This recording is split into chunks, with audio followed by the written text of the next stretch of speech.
Olá, tudo bem com você? Vamos recapitular mais uma lição da Escola Sabatina. Estamos estudando a terceira lição desse trimestre, que trata sobre aliança. Tanto a lição dos jovens, a contexto bíblico, quanto a lição dos adultos trazem aqui neste trimestre o mesmo tema. No caso da lição dos adultos, a promessa, a aliança eterna de Deus. A lição dos jovens, a contexto bíblico, a aliança, o eterno concerto de Deus com o seu povo. Materiais muito bons, alimento sólido para que nós possamos conhecer cada vez mais a palavra de Deus. E neste trimestre temos então estudado o tema da aliança, algo que nos enche de alegria, nos enche de esperança, porque nós vemos que a iniciativa parte de Deus, Ele quer nos salvar e fez de tudo, está fazendo tudo para que nós realmente sejamos salvos e possamos pertencer ao reino eterno que Ele está nos preparando. Nesta semana, nós analisamos a aliança de Deus feita com Noé. Lembra que na semana passada nós estudamos rapidamente a vida de alguns personagens bíblicos e daqui para frente então veremos mais detidamente o que envolveu a aliança de Deus com esses personagens. Então, Noé, o verso principal aqui, o verso para memorizar, diz: porém Noé encontrou favor ou encontrou graça aos olhos do Senhor. Gênesis 6, verso 8. E o resumo da lição da semana é o seguinte: o que o pecado fez à criação, quais eram as características de Noé, quais são os elementos da aliança com Noé, a graça foi revelada na aliança com Noé, o que a aliança que Deus fez com a humanidade depois do dilúvio ensina sobre seu amor universal por nós. Todas essas perguntas foram respondidas no estudo desta semana. Espero que você tenha estudado, que você realmente esteja desenvolvendo o hábito de todos os dias estudar a Bíblia, ler a Bíblia, porque disso depende nosso vigor espiritual. Domingo, o princípio do pecado. E aqui nós vemos realmente um princípio muito triste, infelizmente, muito certo também neste mundo de pecado, que é o princípio de que uma vez que a pessoa coloque o pé no caminho do pecado, ela vai afundando cada vez mais.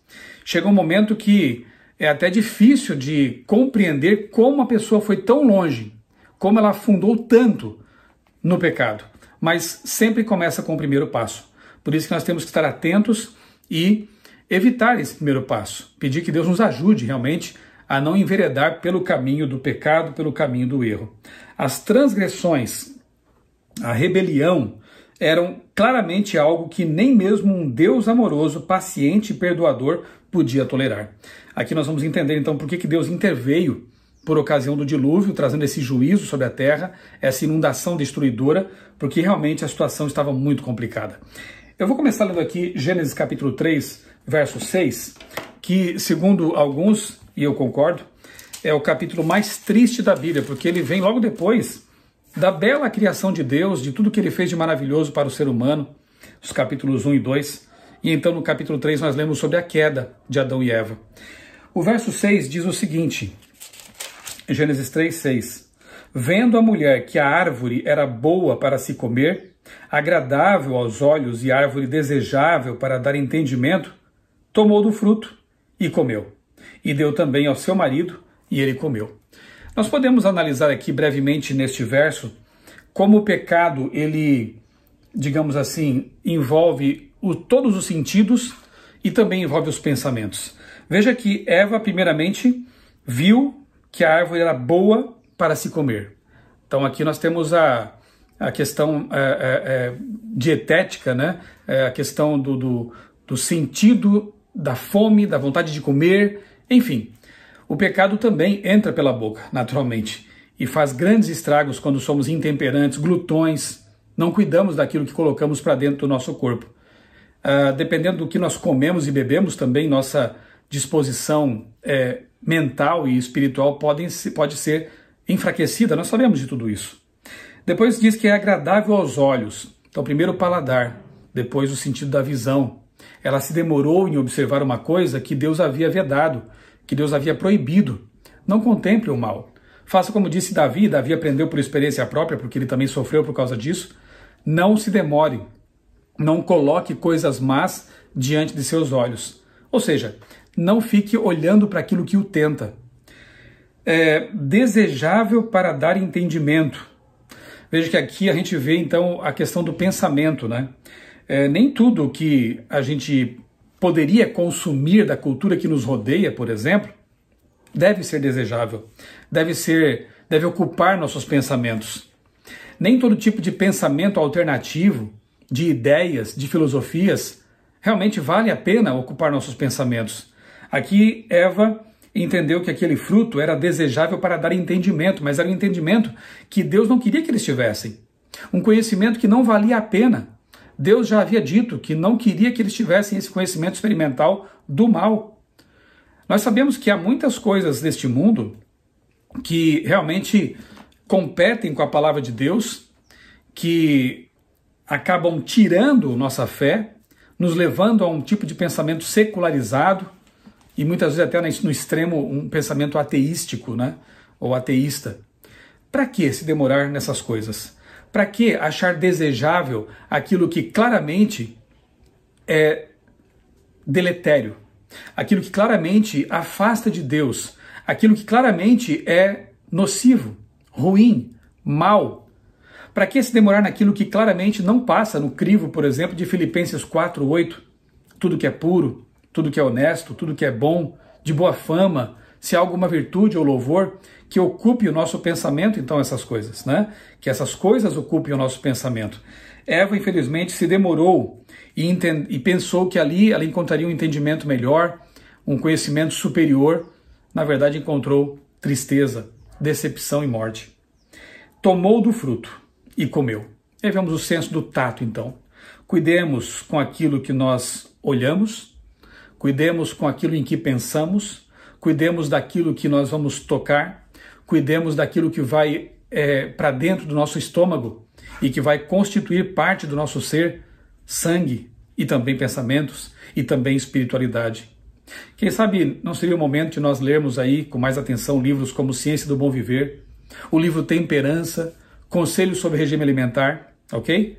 E outros livros também, materiais e conteúdos que nos façam pensar na importância de cuidar daquilo que vemos, daquilo que ouvimos, daquilo que ocupa o nosso pensamento.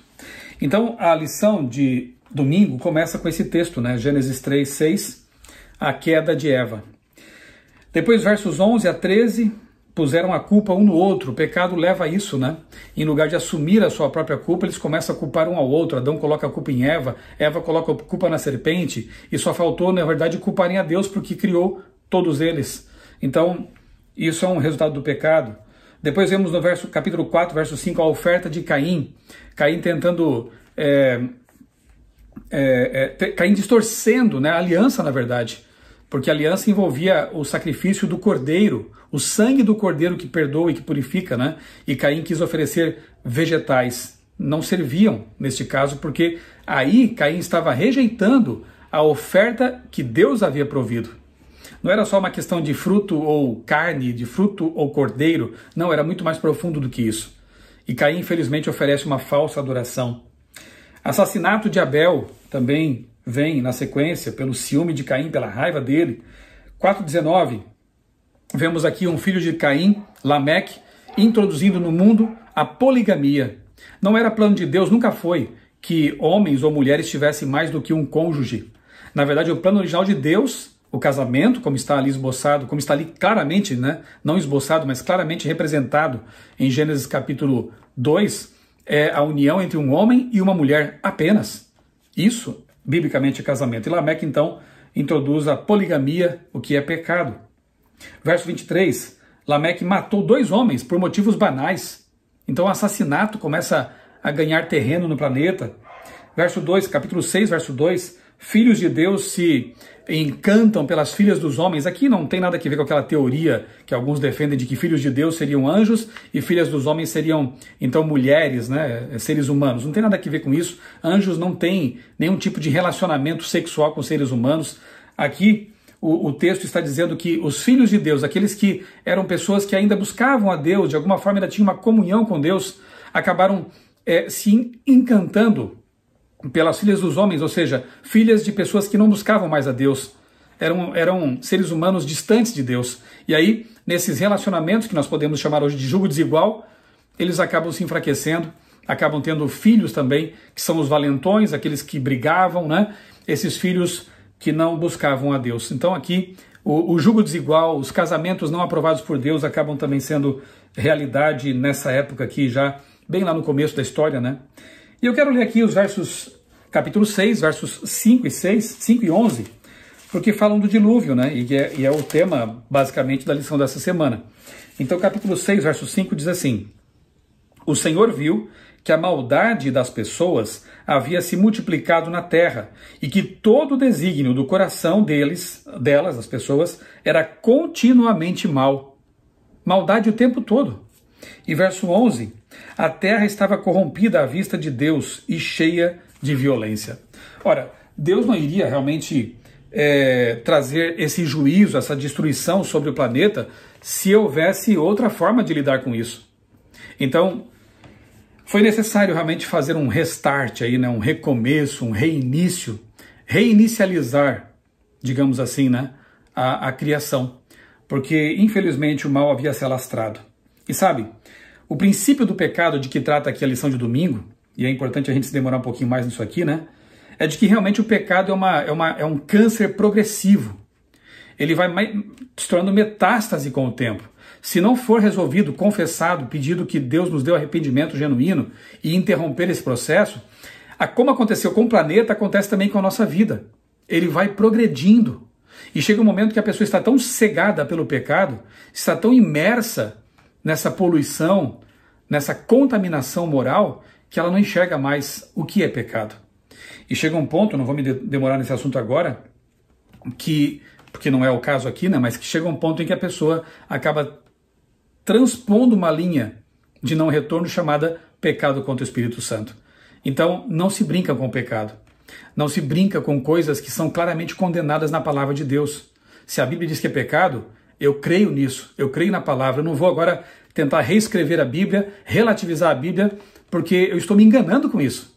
É como se eu visse ali um frasco de veneno, no qual alguém colocou um rótulo ali escrito suco de laranja. Mas eu sei que tem veneno dentro.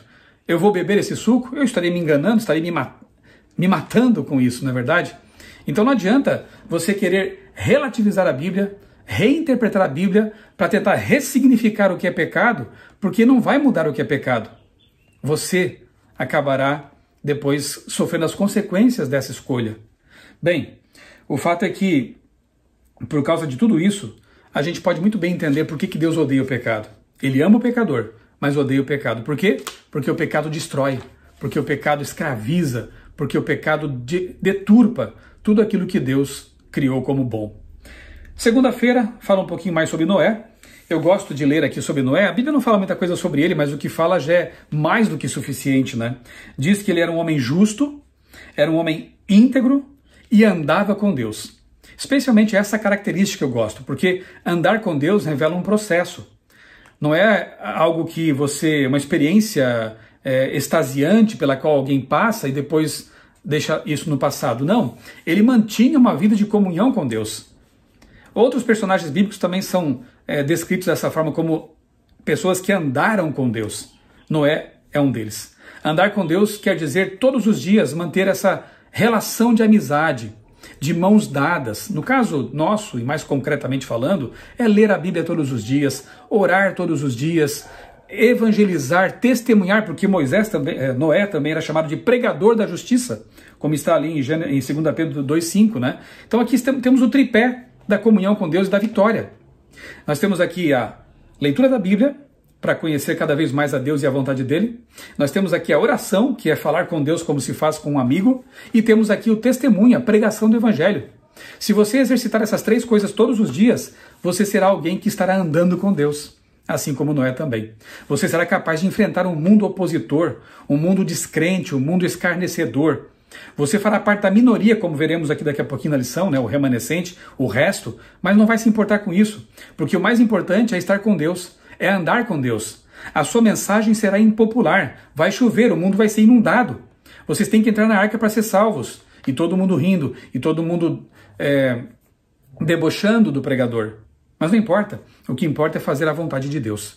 Precisamos dessa experiência, da experiência que Moisés... Estou falando sempre Moisés aqui, né? Mas Moisés também é um grande exemplo, mas a lição fala de Noé. Nós temos que ter essa experiência que Noé teve com Deus. Andar com Deus. Pregar o improvável, porque é a palavra de Deus que está sendo dita, ainda que as pessoas não creiam. Mas um dado interessante é que em Gênesis 6:8, que é o verso principal da lição, é dito que Moisés achou... Moisés de novo, veja só, gente. É dito que Noé achou graça diante de Deus. Portanto, mesmo que ele fosse um homem justo, mesmo que ele fosse um homem íntegro, mesmo que ele fosse um homem correto à vista de todos, se ele não tivesse a graça de Deus, que é a aliança de Deus com os homens, nada disso serviria, porque nós sabemos muito bem que a salvação não é pelas obras. Portanto, acima de tudo que Noé tinha de bom, havia a graça salvadora de Deus. Noé achou graça, achou favor diante de mim. Então a salvação pela graça sempre. A salvação é um dom imerecido. Não é porque Noé era justo, íntegro, bom, correto, um pregador da justiça, que ele achou favor diante de Deus. Não há merecimento naquilo que nós fazemos. Na verdade, com certeza Noé era íntegro, bom, pregador, andava com Deus porque ele já havia recebido o dom da graça e reconhecia esse presente como muito valioso. Então, em retribuição ao Deus da graça, ele era uma pessoa que procurava fazer a vontade de Deus, por mais difícil que fosse.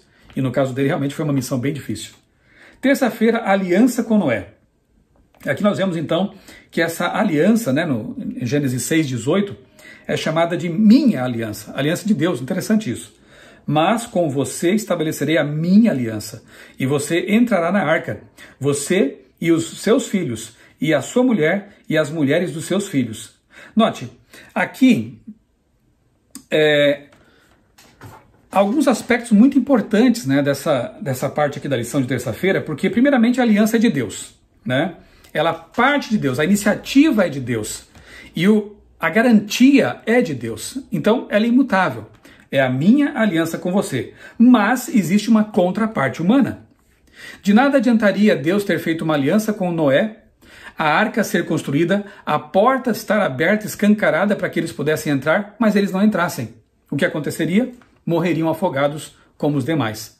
Então, nós temos que crer na graça, crer na aliança de Deus e abraçar essa aliança, aceitar essa aliança e fazer aquilo que Deus pede em contrapartida nessa aliança. Inclusive, a lição traz aqui uma ilustração interessante. Considere a seguinte analogia. Um homem cai de um barco no mar em meio a uma tempestade. Alguém no convés diz que jogará uma boia salva-vidas amarrada a uma corda para trazê-lo para dentro do barco outra vez.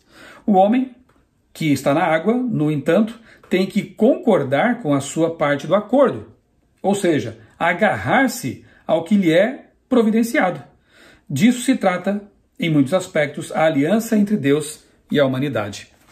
A arca permaneceria com a porta aberta, seria submersa se ninguém entrasse por aquela porta. A contraparte da família de Noé era crer na promessa de Deus, crer nessa aliança e fazer a parte deles, ou seja, obedecer. E eles fizeram tudo aquilo que Deus havia mandado realmente. Desde construir uma tremenda embarcação em terra seca até entrar nela quando ainda não estava chovendo, pela fé. Então, aquilo que se exige de nós também é aceitar essa aliança, né? Claro que a contrapartida de Deus, a contraparte dele, envolve alegria pela nossa salvação, a satisfação de que nós realmente vivamos de acordo com a vontade dele, mas é diferente aí, os termos são diferentes, né? Enquanto em Deus é uma questão de satisfação, de alegria pela salvação daqueles que estão perdidos, de nossa parte envolve vida eterna e a morte a ser evitada, né? Então, na verdade, seria muito pouco sábio, na verdade, nada sábio, a pessoa dar as costas para a aliança de Deus, para o oferecimento de salvação de Deus. Veja, mesmo como colocava Blaise Pascal, né, é 50% de chance de Deus existir ou não existir. Você vai investir tudo no não, sendo que a chance de ele existir é tão alta, 50%, digamos assim, em termos matemáticos. Assim também com respeito à salvação, há 50% de chances do que a Bíblia diz, daquilo que nós cremos realmente ser a verdade. E vamos dar assim o benefício da dúvida para os descrentes, né? 50% então, para que não seja. Bem, se eu investir tudo naquilo que é o que a Bíblia diz, eu estarei me preparando para realmente viver eternamente com Deus. Mas se eu desprezar esse conhecimento, essa revelação, essa verdade, e investir tudo no não, eu perderei tudo. Você percebe? Agora, aquele que investiu tudo no sim, creu, aceitou, viveu com Deus, andou com Deus, creu na graça de Deus, digamos que, vamos apenas imaginar por hipótese, né, que no fim das contas fosse tudo um sonho, sabem? Já teria valido a pena sonhar. Porque eu percebo isso em minha vida e na vida de muitas pessoas. Aqueles que vivem com Deus, aqueles que se pautam pelas verdades da palavra de Deus, são mais felizes, mais saudáveis, têm melhores famílias, têm mais saúde emocional. Será que é por acaso tudo isso? Claro que não. Então, vamos avançar aqui. Claro que a nossa crença na salvação, na graça em Deus, não depende de estatística, de matemática. Nós temos muitas evidências para crer em tudo isso, né? Quarta-feira, o arco-íris de Deus, né? O sinal do arco-íris. Então, Gênesis 9, 12 e 13 diz assim. Esses versos dizem assim. Deus disse, esse é o sinal da minha aliança, que faço entre mim e vocês, e entre todos os seres vivos que estão com vocês. Vejam, todos os seres vivos abarcados por essa aliança. Para todas as futuras gerações, uma aliança com todas as gerações futuras, a partir de Noé e sua família. Porei o meu arco nas nuvens, e ele será por sinal da aliança entre mim e a terra. E aqui na lição de sexta-feira, no finalzinho dela, aparece aqui um texto de Ellen White, História da Redenção, página 71, que diz assim, ó, esse símbolo do arco-íris nas nuvens deve confirmar a crença de todos, pois é um sinal da divina misericórdia. Embora Deus tivesse sido provocado a destruir a terra pelo dilúvio, ainda assim sua misericórdia circunda a terra. Que lindo isso, não é? É claro que com o tempo, estudos, física, ótica, pode-se perceber que o arco-íris é um símbolo, é um fenômeno físico. Né, ali a refração da luz nos prisminhas, né, nas gotículas de água. Então é um fenômeno físico. Acontece que ele foi criado em algum momento. Acontece que o criador da física, da ótica, criou o arco-íris. E quando eu leio sobre isso, eu me lembro de uma historinha antiga que conta o seguinte. Havia uma família de ratos que morava num piano. E eles ficavam muito felizes toda vez que a música enchia o ar. Eles não sabiam de onde vinha essa música, mas sabiam que se sentiam bem quando ouviam essa música. Até que um daqueles ratinhos mais curioso, e não que seja errado ser curioso e querer investigar as coisas, claro que não, de forma alguma, assim existe a ciência, a boa ciência, né? Mas um ratinho daqueles mais cético e curioso, digamos assim, começou a investigar as coisas, começou a subir pelas peças do piano, e ele acabou percebendo que, na verdade, o som ele era produzido pelo bater de umas pecinhas ali nas cordas do piano. E ele então descobriu a razão do som. Eles descobriram os motivos, descobriram a razão, só que tem um detalhe. O pianista continuou tocando. Então, da mesma forma, descobrir a razão porque há arco-íris no céu não desfaz o milagre, não faz com que, por trás desse fenômeno físico maravilhoso, continue havendo uma promessa. E um Deus que fez a promessa. Então o arco-íris, veja, mesmo que algumas empresas, alguns movimentos tenham tentado ressignificar também esse símbolo, ele continua sendo originalmente um símbolo de misericórdia, graça e da aliança de Deus. Por mais que alguns tenham tentado deturpar esse símbolo, ele continua sendo originalmente um símbolo de graça, aliança e misericórdia. Assim como o casamento já mencionado aqui. Por mais que alguns tentem chamar de casamento outras configurações, biblicamente casamento é apenas a união entre um homem e uma mulher unidos pelo sagrado laço do matrimônio. E depois consumado pela intimidade sexual no tornar-se uma só carne. Isso é casamento. Por mais que queiram ressignificar esse conceito, biblicamente falando, eu estou aqui me atendo apenas à Bíblia, né, que é a base de fé, prática, crença do cristão verdadeiro, biblicamente falando, o casamento é isso. E biblicamente falando, o arco-íris é isso. Um símbolo da graça de Deus com a humanidade. todas as pessoas que vissem depois, depois de Noé, as gerações sucessivas, cada vez que vissem nas nuvens, no céu, o arco-íris, com aquelas cores vibrantes, é algo que chama atenção, que enche nossos olhos, lembrariam, se fossem pessoas de fé, que crescem na palavra de Deus, que a promessa de Deus permanece de pé. Sabem, se o dilúvio, já falamos sobre isso, eu quero apenas repetir, se o dilúvio não fosse global, não tivesse sido global, fosse apenas uma enchente localizada ali na região onde Noé morava, toda vez que houvesse uma enchente no mundo, Deus seria mentiroso. Portanto, o arco-íris relembra que nunca mais haverá um dilúvio global, um dilúvio universal. As evidências geológicas, históricas, antropológicas estão por aí, por toda a natureza, e não temos tempo aqui para tratar sobre isso. Eu tenho no meu canal aqui vídeos que falam sobre dilúvio, sobre dinossauros, também no contexto do dilúvio, e ali eu exponho essas evidências de que realmente houve um dilúvio na Terra. Muito bem, e quinta-feira ficou somente Noé. Aqui nós encontramos o conceito de remanescente. O verso 23 do capítulo 7 de Gênesis diz assim: assim foram exterminados todos os seres que havia sobre a face da terra. As pessoas e os animais, os seres que rastejam e as aves dos céus foram extintos da terra. Ficou somente Noé e os que com ele estavam na arca.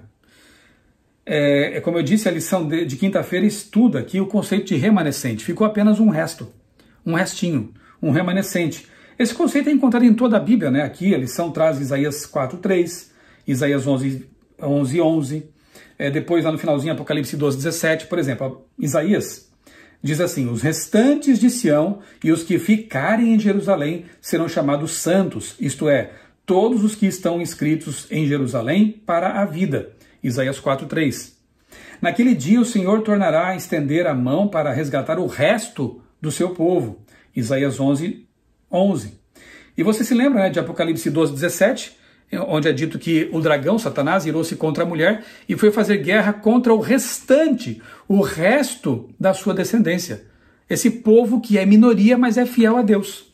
Então, Noé, para fechar aqui essa lição, e sua família foram, naquele momento, esse remanescente fiel. Eles remaram contra a correnteza da incredulidade? Sim. Eles remaram contra o relativismo moral daquele tempo? Sim. Eles remaram contra as ondas de perversidade, de maldade, de pecado? Sim. Eles creram literalmente na palavra de Deus? Sim, e por isso foram salvos. Eles aceitaram os termos da aliança de Deus? Sim, e por isso foram salvos. E por serem tão diferentes do mundo de então, imerso no pecado, eles eram um resto, o restinho, aquele pequeno povo que restou fiel a Deus. O mundo hoje de novo está afundando.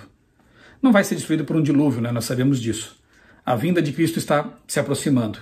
O mundo de novo está imerso no pecado, na perversão, no relativismo, pessoas querendo reescrever a Bíblia para justificar seus pecados. Tudo isso já aconteceu. Está se repetindo em larga escala.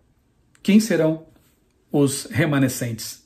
Quem será o resto que vai ir contra essa avalanche de pecado, contra essa avalanche de conceitos contrários à palavra de Deus e vai aceitar literalmente aquilo que está na palavra de Deus, aquilo que ela diz ser pecado, aquilo que ela diz ser graça, aquilo que ela diz que vai acontecer em termos proféticos, escatológicos? Quem vai?